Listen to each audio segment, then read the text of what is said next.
नमस्कार, एक बार फिर से आप सभी का बहुत स्वागत है। आपका अपना कार्यक्रम एमएलए का रिपोर्ट कार्ड। और अब आज हम जिस विधानसभा क्षेत्र की बात करने जा रहे हैं उसमें हरदा जिले की हाई प्रोफाइल सीट हरदा और बैतूल सीट का चुनावी रुझान आपको दिखाने जा रहे हैं। और आज हम जब ये चुनावी रुझान आपको दिखाएंगे, एक बार फिर से आपको बताएंगे कि आपके क्षेत्र में नेताजी ने कितना विकास किया, दिखाएंगे विधानसभा सीट का इतिहास और क्या है क्षेत्र की जनता का रिएक्शन। साथ ही दिखाएंगे टेलीफोनिक और ग्राउंड जीरो के जरिए हमारी चुनावी टीम के सहयोगियों का सबसे सटीक ओपिनियन।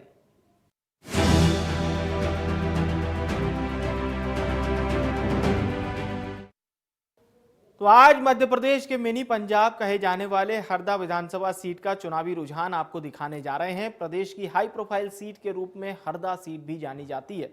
हरदा जिले को मिनी पंजाब इसलिए कहा जाता है क्योंकि यहाँ पर गेहूं की बम्पर पैदावार होती है। हरदा जिले में वैसे तो 2 विधानसभा सीट हैं, जिसमें एक सीट अनुसूचित जनजाति के लिए आरक्षित है। हरदा सीट से बीजेपी के दिग्गज नेता और कृषि मंत्री कमल पटेल विधायक हैं। मध्य प्रदेश में एक चरण में 17 नवंबर को वोटिंग होगी। अब की बार हरदा सीट से कमल पटेल को एक बार फिर से मैदान में उतारा गया है, तो कांग्रेस ने राम किशोर दोगने जो कि पूर्व विधायक हैं वहां से अपनी चुनौती दिखाएंगे। अब हम आपको बताते हैं हरदा के बारे में कुछ और जानकारी देते हैं। होशंगाबाद से 1998 की बात है जब हरदा को अलग किया गया और एक नया जिला हरदा बनकर सामने आया। इस जिले को भुआना क्षेत्र भी कहते हैं। भुआना का मतलब होता है उर्वरक जमीन। अब हरदा सीट का इतिहास जान लीजिए। हरदा सीट पर कमल पटेल का दबदबा रहा है। साल 1990 का वक्त था जब जनता दल ने यहां से जीत हासिल की।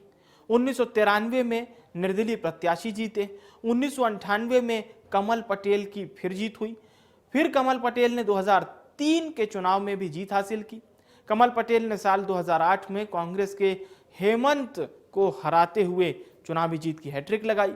कांग्रेस के आर.के. दोगने ने 2013 के चुनाव में कमल पटेल को जीत का चौका लगाने से रोक दिया। आर.के. दोगने एक बार फिर से चुनावी मैदान में हैं और आपको बता दें साल 2018 में कमल पटेल ने शानदार कमबैक भी किया था और इस बार कांग्रेस के ही आर.के. दोगने को हराते हुए यहां से अपनी चौथी जीत दर्ज कराई थी। अब हरदा सीट पर कितने मतदाता हैं ये हम आपको बताते हैं और क्या कुछ यहां का रुझान है, जातिगत समीकरण है, आइए समझते हैं।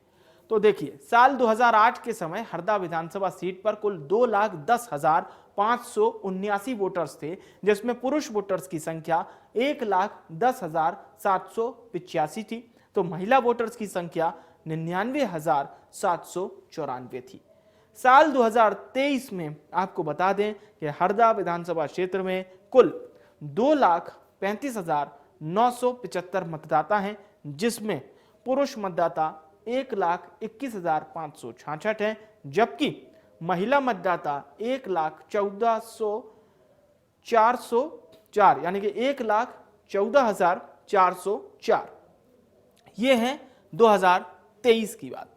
मिनी पंजाब कहे जाने वाले हरदा जिले की इस विधानसभा सीट पर आदिवासी वोटर्स की जो भूमिका है वो बहुत ही अहम है, यानी कि एसटी वोटर्स यहां पर निर्णायक भूमिका में रहते हैं। एक समय यह सीट रिजर्व हुआ करती थी, लेकिन बाद में इस सीट को सामान्य वर्ग की सीट के तौर पर घोषित कर दिया गया। गुर्जर बिरादरी के वोटर्स यहां पर निर्णायक भूमिका में हैं। क्षत्रिय और ब्राह्मण वोटर्स की जो भूमिका है वो भी जीत हार को तय करती है। और अब जानते हैं हरदा सीट का चुनावी समीकरण क्या कहता है। हरदा विधानसभा क्षेत्र की जनता ने पिछले 3 चुनाव में कौन सी पार्टी के प्रत्याशी को अपना मत आशीर्वाद के रूप में दिया, ये एक बार फिर से आपको ग्राफिक्स के जरिए बताते हैं। तो चलिए शुरू करते हैं यहां का काउंटडाउन। साल 2018 का वक्त था। विधानसभा चुनाव में हरदा सीट पर कुल 12 उम्मीदवारों के बीच मुकाबला रहा था। मुख्य चुनावी मुकाबला जो था वो बीजेपी और कांग्रेस के उम्मीदवारों के बीच था। बीजेपी के कमल पटेल को 85,651 वोट मिले और वो विजेता रहे, तो वहीं कांग्रेस के डॉक्टर आर.के. दोगने के खाते में 78,984 वोट आए। इन दोनों मुख्य उम्मीदवारों के बाद सबसे ज्यादा वोट अगर किसी को मिले थे, कोई प्रत्याशी नहीं बल्कि नोटा को मिले थे। कितने वोट? 3,110। अब आपको यह भी बता दें कि कांग्रेस प्रत्याशी आर.के. दोगने पुलिस की नौकरी छोड़कर सियासत में आ गए। साल 2003 में वो यहां से विधायक भी बने। अब और पीछे चलते हैं और बात करते हैं साल 2013 की, जहां पर कांग्रेस और बीजेपी के बीच मुख्य मुकाबला हुआ था। एक बार फिर से कांग्रेस के कैंडिडेट डॉक्टर रामकिशोर दोगने पर ने विश्वास जताया तो वो भी 49% वोट के साथ विजयी रहे, जबकि बीजेपी के कमल पटेल को 46% वोट के साथ दूसरे स्थान पर रहकर संतोष करना पड़ा था। हालांकि इस चुनाव में बीजेपी और कांग्रेस के बीच जीत हार का अंतर महज 3% का था। साल 2013 के चुनाव को कांग्रेस ने 4651 वोटों से जीता था। साल 2013 के बाद अब बात करते हैं साल 2008 की, जब इस चुनाव में कमल चिन्ह वाली बीजेपी के कैंडिडेट कमल पटेल को जीत हासिल हुई थी। कमल पटेल को 40% मत मिले थे, जबकि कांग्रेस के कैंडिडेट हेमंत तले के खाते में 32% वोट पड़े थे। साल 2008 के चुनाव में बीजेपी 8,863 वोटों से विजयी रही थी। और अब हरदा की जनता ने क्या कहा है, ये भी सुनते हैं। हाँ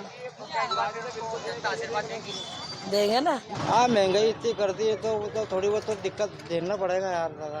मतलब महंगाई ज़्यादा है। हाँ और क्या। आपके गाँव सड़कें वगैरह बनी? सड़क सड़क तो है सब बनी हुई है। हाँ नहीं तो परिवर्तन तो यही करेगा नहीं बीजेपी सरकार। मतलब बीजेपी आएगी? हाँ बीजेपी आएगा नहीं, क्यों आएगा कि उसका पूरा पहुँच उसका ही तो है। क्यों कर रहे हैं आप इतना दावा? मतलब क्या काम ही नहीं हुआ हमारा। क्या काम नहीं हुआ? जब से ये बनी है बीजेपी, जब से हमारे गांव में एक तगारी मट्टी नहीं पटकी किसी ने। हाँ ये कांग्रेस पे चल रहा है। बनेगी? हाँ बनेगी। वापस से कमलनाथ आएंगे? हाँ आएंगे ना, कौन आएगा? कमलनाथ। काम अच्छा हुआ ना भैया, काम मंडी में भी हुआ, हरदा शहर की रोड भी बनी है और अच्छा कार्य चल रहा है। कमल पटेल के मुख्य यहाँ कृषि मंत्री है। गांव की सड़क में इतने गड्ढे हो रहे हैं, तो पहली बात महंगाई भी बहुत हो रही है, और दूसरी बात क्या है, लाडली बहना योजना जो चल रही है, आधी बहना को पैसे भी नहीं मिले। अब हम हमारे हिसाब से वोट देंगे, हमको जिस पे देना है। हाँ किसान तो बम्पर हो गया है, लबालब हो गया, किसानों का बहुत कमाई हुई है। नहीं किसानों के दुगने में नहीं लालच। और अब हरदा की जनता के हक की बात सुनने के बाद बीजेपी और कांग्रेस के कैंडिडेट के क्या चुनावी वादे हैं, एक दूसरे पर क्या सियासी आरोप लगा रहे हैं, ये भी सुनिए। ये विधानसभा के चुनाव के टाइम में 1000 से ऊपर भूमि पूजन किए हैं, एक भी काम शुरू नहीं हुआ और चुनाव के बाद भूल जाएंगे ये। तो ये इस तरह के झूठ और झपट पे चलते हैं, लोगों को मूल समझते हैं, जनता को मूल समझते हैं।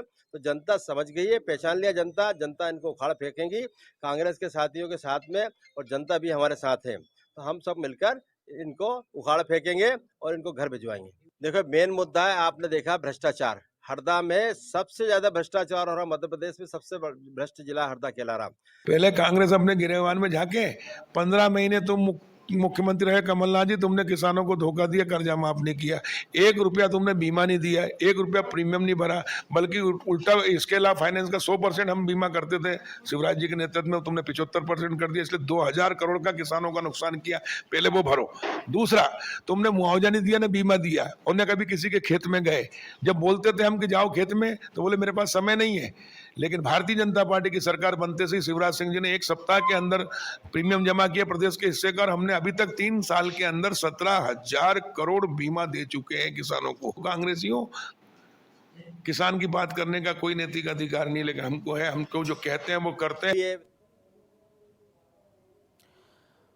और चलिए अब आईटीवी नेटवर्क के आंतरिक यानी कि इंटरनल सर्वे की घड़ी आ चुकी है। एक बड़े सैंपल के साथ ये सर्वे हमने कराया और हरदा विधानसभा की जनता से 5 सवाल किए।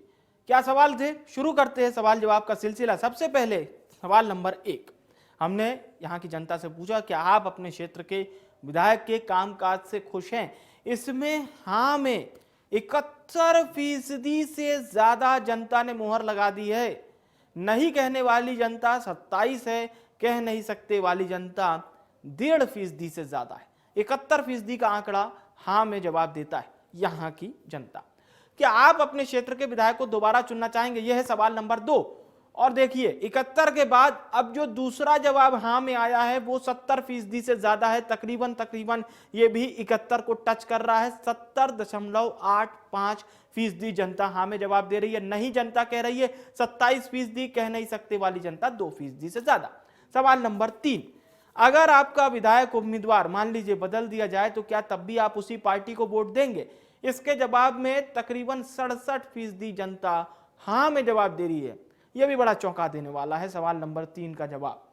जबकि नहीं में कहने वाली जनता 20% से ज्यादा है और कह नहीं सकते वाली जनता है 12.5%। यानी कि सवाल नंबर 1, 2 के बाद जब आप सवाल नंबर 3 का जवाब देखेंगे तो वो भी 66% से ज्यादा है, तकरीबन 67 को टच कर रहा है। इसका कारण आप आगे समझेंगे। आने वाले विधानसभा चुनाव में आप किस आधार पर वोट देंगे, यह है सवाल नंबर 4। इसकी कई सारी कैटेगरीज होती है, मैं कैटेगरी आपको एक एक करके बता देता हूं और इसके जवाब भी साथ में। सबसे पहले कैटेगरी है पीएम मोदी के नाम पर कहने वाली जनता है 29% से ज्यादा। मुख्यमंत्री के कामकाज पर कहने वाली जनता है 7% से ज्यादा।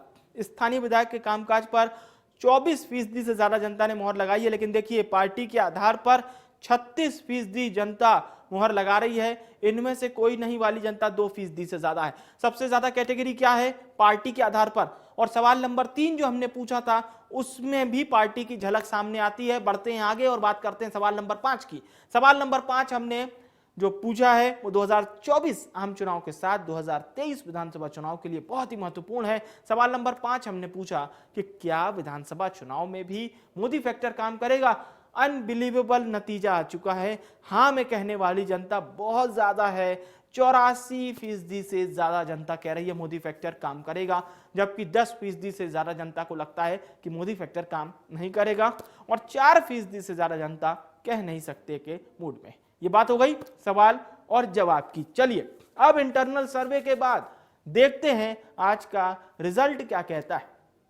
तो आपने देखा हमारा इंटरनल सर्वे इंडिया न्यूज के आंतरिक सर्वे के आधार पर और जनता जनार्दन की बातों को ध्यान में रखते हुए और हमारी चुनावी टीम के सदस्यों के ग्राउंड जीरो से दिए गए इनपुट के आधार पर एमएलए का रिपोर्ट कार्ड का रिजल्ट बताने का वक्त आ चुका है।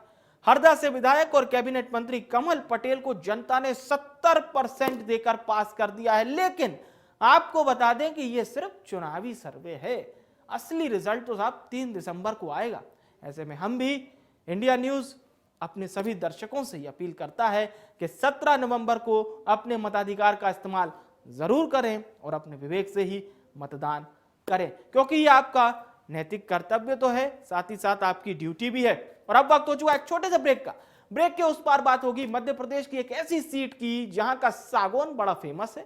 साथ ही यह भी कहा जाता है कि कोई भी जनप्रतिनिधि यहां से 2 बार लगातार जीतकर भोपाल विधानसभा भवन नहीं पहुंचा। जानेंगे कि मौजूदा विधायक जी का रिपोर्ट कार्ड क्या है। कहीं मत जाइएगा, फौरन हाजिर हो रहे हैं।